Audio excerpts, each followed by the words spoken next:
Well, hi, and welcome back to my YouTube channel in Adelaide here today. We're expecting some thunderstorms and rain and even hail later on today and tomorrow, but it's nice and cozy here at the moment, and it's quite mild outside. So welcome back. Today I'm going to attempt to take you on a little bit of a journey on my journey on how I learnt about flash as I went through the different stages of photography, becoming a little bit more competent along the way. I've got some notes that I've written down in here, written down on the screen here, so I don't leave things out, rather than just trying to do all this off the top of my head. Could be a little bit longer today, but we'll see how we go. So, some people say in their photography that they only use available light. Well, and some people say that means any available light, whether it's the sun or the flash or a reflector or whatever. So, but sometimes you need both. And I'm going to talk about today about how I came to learn about using flash in my photography. So I'll take you back a bit. Before I got into wedding photography, I got into wedding photography in 1975, but before that, when I was just starting out in photography, I was taking photos of people, you know, family, flowers, pets, scenery, wildflowers, all sorts of things. And eventually one of the family members asked me to do their wedding, and then the following weekend I did another wedding in the family as well. That's how I got started. Just because I'd taken photos of the kids and the pets, our pets, and some scenery and all that sort of stuff, and they thought I was a competent enough photographer to photograph their wedding. Well, I got away with it, but I don't know how. Anyway, excuse me. I soon found, should edit all this out, but it's all here for effect. I soon found flash photography was going to be part of my ongoing photography journey. The first paid non-wedding photography job I did was for a dance school operated by a work colleague, and they were doing an end-of-year concert that they did every year, and the age group ranged from about 5 to 60, I think, the people who are in this dance group, and doing ballet and modern dance and whatever. And my colleague asked me to come along to photograph their dress rehearsal, and she wanted to pay me for it. I'd actually done a couple of weddings prior to this, I think. Anyway, that was my first paid job outside of doing weddings, and I really wasn't charging friends and relatives for weddings at that stage either. Anyway, so I went along there, a little knowing what I was in for. It was a big auditorium with a big stage and all these different people in different costumes. I had no idea about posing, and I had one basic camera, which I'm going to show you in a minute, and one basic flash, which I started off using for my weddings. So without further ado, this is what I started off photographing weddings, and also this dance full dress rehearsal for the dancing group's concert. And that's a Pentax Spotmatic, and on the top here is a Saltron. It's a Saltron, what is it? It's a 141 solid state flash Thyristor. It has a Thyristor system on it, and it's a manual flash, but it doesn't have a Thyristor. That's the next one coming up after this. This was a totally manual flash.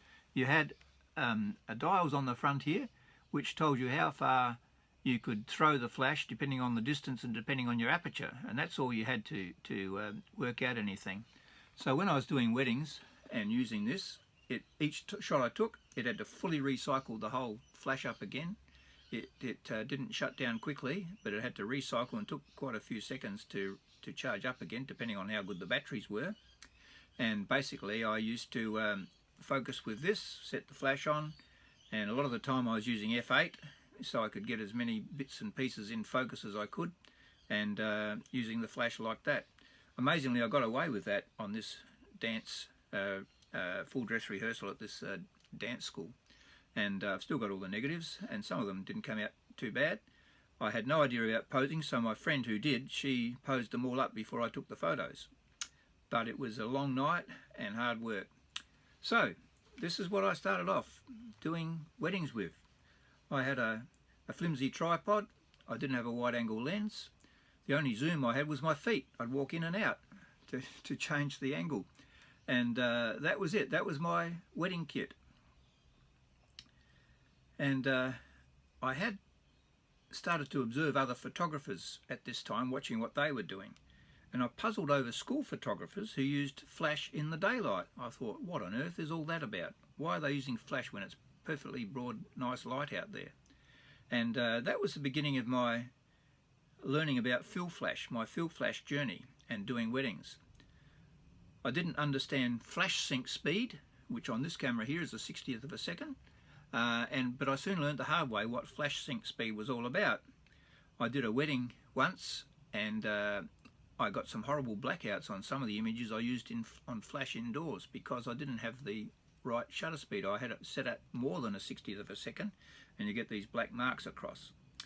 So that was when I knew I was in trouble. I thought, I don't know what I'm doing here with this flash. I was okay outdoors to a certain extent, and when I had good light coming through a window, but I wasn't too good at using flash.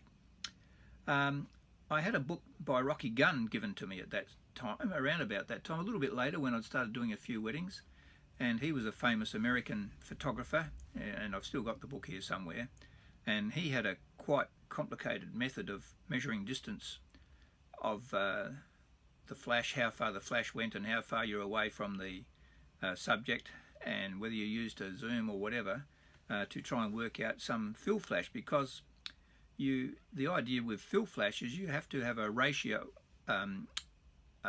so that you are complementing the actual light on the subject that's falling on the subject with the flash, but without the flash overpowering the natural light.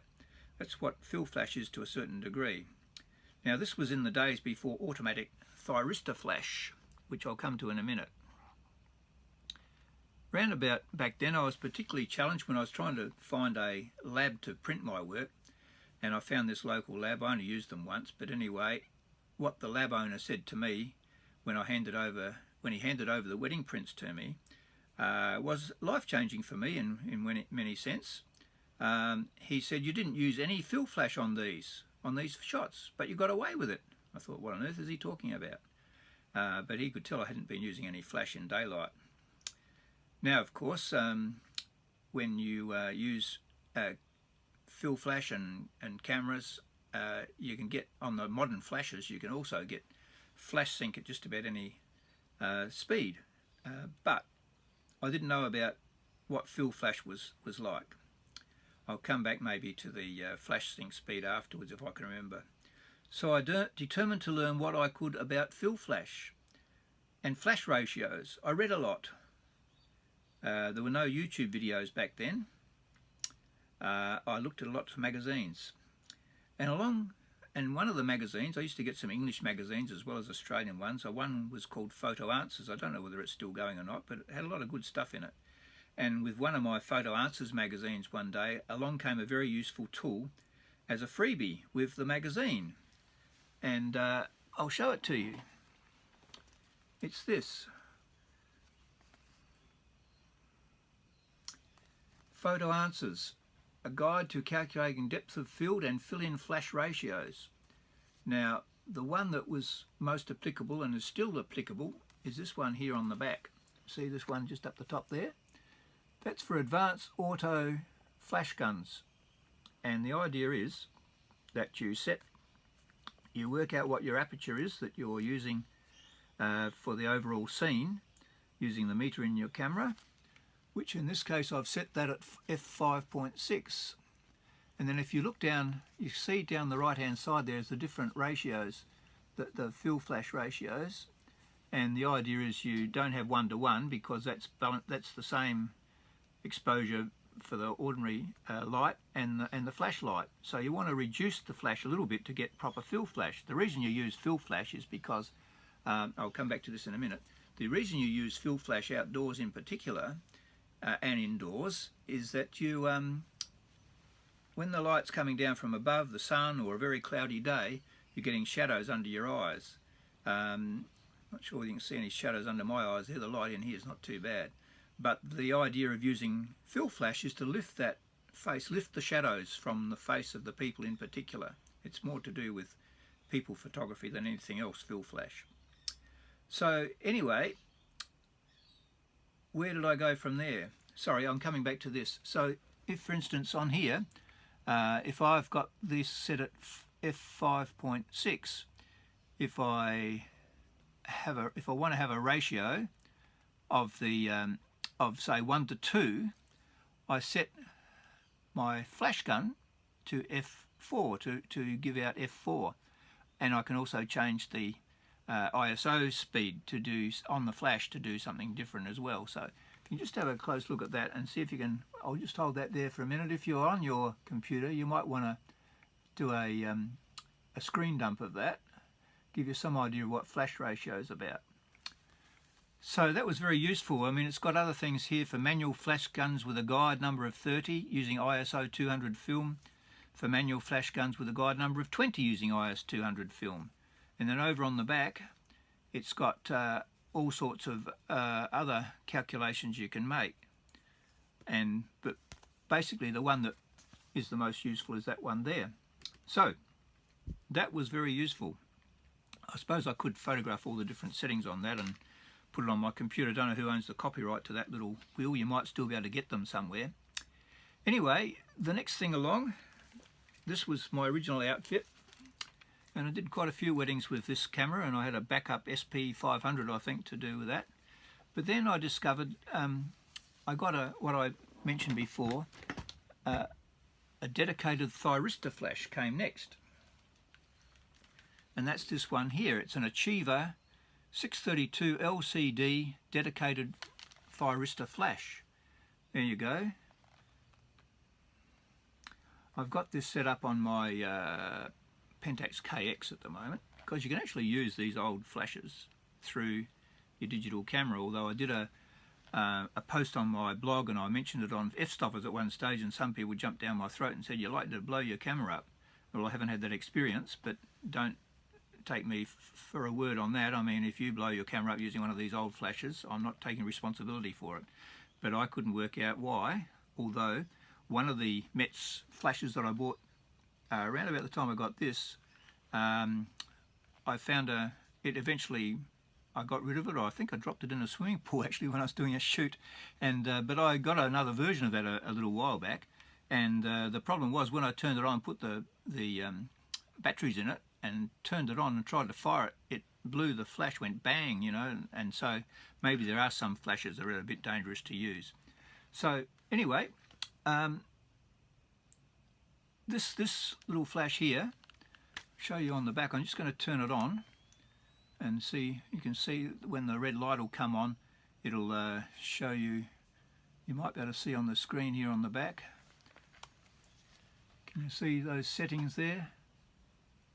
Little red lights on the bottom. It says that it's charged up. Now I've got it on a auto setting, and I just used to have it on auto all the time, because the idea of a thyristor flash is that the flash bounces out to the subject, and then the reflection bounces back to see this little thing here. That's called a thyristor, and that would then shut down the flash instead of just giving you a full ongoing full blast flash. So that's what a thyristor used to do. And these days, of course, you have through the lens metering, which does the same sort of thing on flash guns. So this one here, you can actually, down here, there's a little panel there. You can adjust the DIN, the ASA or ISO, DIN or whatever you like. You can change that through a range of things, which can adjust the output of the flash. And also, you have provision to change the f-stop over here. You can actually change the f-stop there. So if I press that, that's now changed it to f11. So you can adjust things like that. I'll change it back to f5.6, and it's on f2.8 at the moment. Change it back to f5.6. Now, this actually works on my Pentax Digital SLR. I just tried it out a minute ago. I tried it on Mr. and Mrs. Cat, but I found that I needed to set this ISO to 1000 because I was overexposing with the flash. I've got the flash on here set to f5.6, and I've got my excuse me, my Pentax KX set on 125th of a second at f5.6 on manual exposure, and basically what I'm going to do here is bounce the flash off the ceiling. I've set this at, you can move this in and out this to adjust to your focal length of your lens. So that comes in and out. See all those different settings there? I'm going to set this to, just pull it a bit, 50th of a second, because I tried this out before and it worked fine. So over here, I'm going to bounce it off the ceiling, and you might be able to see that on the back here of what I just took. Can you see that? Whoops, trying to get all those reflections out the road. That's Mr. and Mrs. Cat. I was in the Adelaide airport one day and I saw these little dolls dressed up as a wedding group over at the Adelaide airport. I'm just going to reverse the camera here. Just bear with me for a second. Mr. and Mrs. Cat. These are very useful when I'm teaching photography, and to actually use them as models, and I can place them in different basic poses and show people you don't have to pay these people as models, you don't have to have a model release. Isn't that amazing? So that's Mr. and Mrs. Cat, and I took their photo using a digital SLR, but I was using this on film SLR cameras as well before I moved over to digital. I only use this for fun now, but it's still a very good little excuse me, a very good little flash to use. All these flashes that I'm showing you today, apart from the first one, are all the Cobra style. They sit up on top of your camera, which is very good if you want to avoid having red eye in your pictures, because this, if you only have a little flash in the top here, that'll give you red eye, but if you have the flash raised up above the plane of where the lens is, you won't get red eye. And all these cameras, they tilt and swivel, which is very, all these flashes I mean, tilt and swivel, which is very good for using bounce flash. Bounce flash for me was a game changer when I was doing weddings, when someone in the studio I was working for put me onto it, and I never looked back having learned how to use bounce flash. So that's that little one there. So I was using that excuse me, I was starting to understand the idea of fill flash and normal flash, and this one was my go-to for a while, but then I decided to graduate a little bit further. I'll put this one back down here. I've got a few lined up here. Then I decided to wait a minute, what's this one? Try a few others which were dedicated to the Pentax, because I was using Pentax mainly at that stage. This was a cheap Sigma EF500ST flash, and this was pretty basic, and it's got a through the lens setting. I found that using this one, I don't think I've got any batteries in this one at the moment, but I found using this one that it worked better when I had the flash bounced up like that than if I had it pointing straight at the person, straight at the subject. And but this is also full tilt and swivel like that. Got a few little more adjustments on the side to make it go up.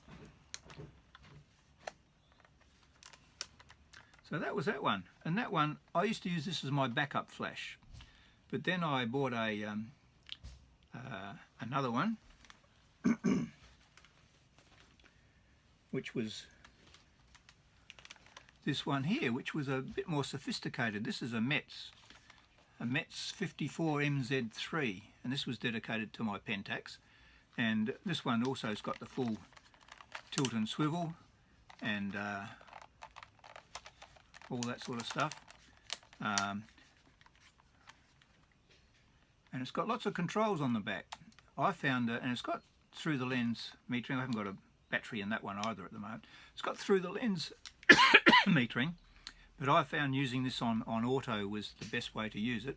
The advantage of this one also is that you had a secondary flash at the bottom here, you see. This was a fill light. You could bounce your main flash off the ceiling, and you could either turn this one on or off to give you some fill at the front, which was a bit sophisticated. So that was a new one. I used this, but sometimes it didn't work properly, but I worked out ways of getting around the parts that didn't work properly. But eventually I graduated. There's another video on my YouTube channel about how I used the Pentax Super A and the Metz Hammerhead 45 CT and 45 CL flashes. Once I got onto those, I replaced these sort of flashes. One of the things I did find though with using flash guns was that I found that rubber bands are very handy. Here's one of my old business cards. That tells you that I did wedding photography, family occasions, sports action and team photos back then. It's got a rubber band on it. So what you do, this is the poor man's way of doing fill flash. You just put your little business card on the top of your flash here like that.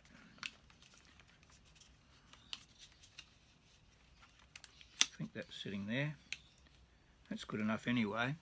And so I've got that sitting on there, and when you point that up like that, you don't have to use this little fill flash here, but you bounce light off the ceiling and there's enough flash coming forward to just lift underneath the eyes, give you some fill flash under the eyes. So I used to use this all the time on my big Hammerhead Metz 45 flashes as well. So that's a little bit of my journey to use flashes. What else can I tell you about it? One of the things, of course, that I frog in my throat today. One of the things I found very useful, and once again I haven't got a battery in this one today either. Just going to move up here to see where I'm up to. This was a Minolta Flash Meter 3F, I think it's called.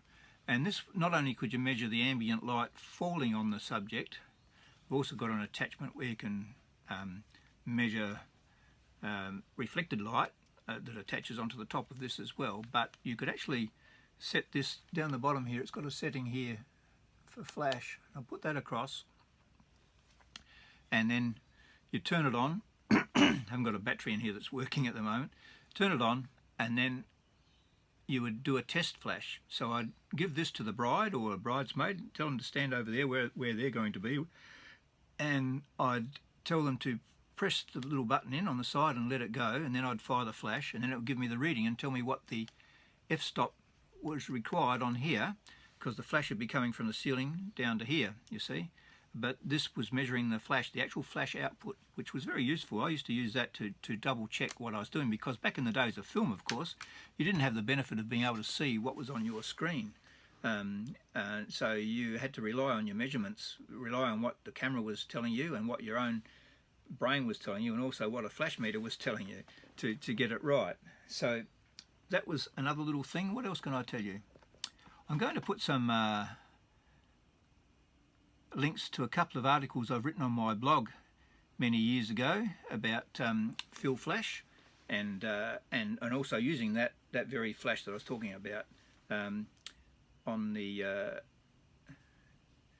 using that flash on the digital SLRs.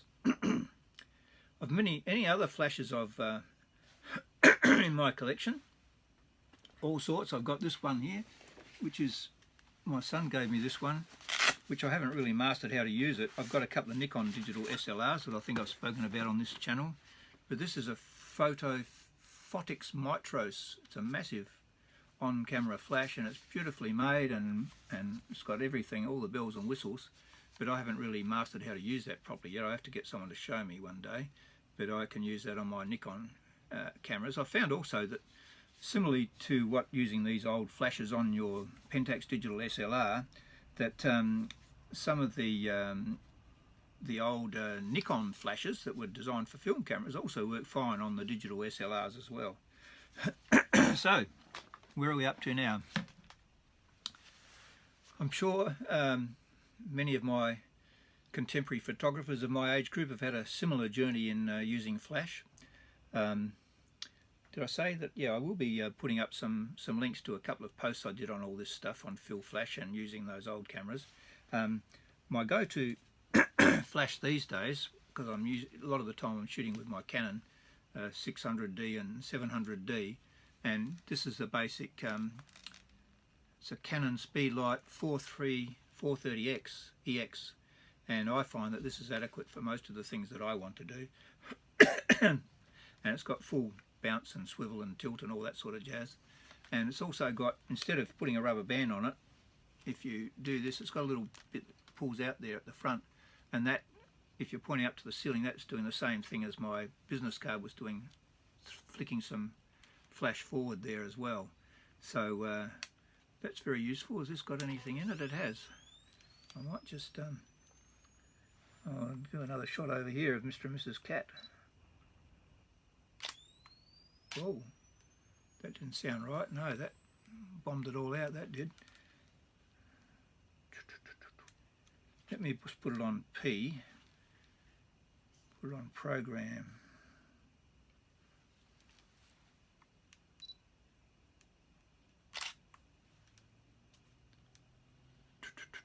Come on. The beauty of these cameras, of course, is you can adjust the flash output, and I need to do that on that one because that one was a little bit overexposed.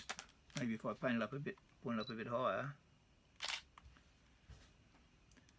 Yeah, you can see that that's not too bad, but it needs to be just brought back a little bit. It's a little bit overexposed, that one. Maybe you can see that. Too much reflection in here, isn't there? No, you can't see that. Anyway, I might be able to put some of these photos up on the video afterwards. So there you go. These days, of course, there's all these incredible flash equipment and remote control triggers and everything you can get now. I haven't really got into that. I haven't needed to. I'm sure if I was still doing wedding photography and other professional photography, I'd be using all that equipment. But for most of the things that you're using, you don't need anything more than just these little on-camera flashes. So thanks for watching, and I'll see you next time.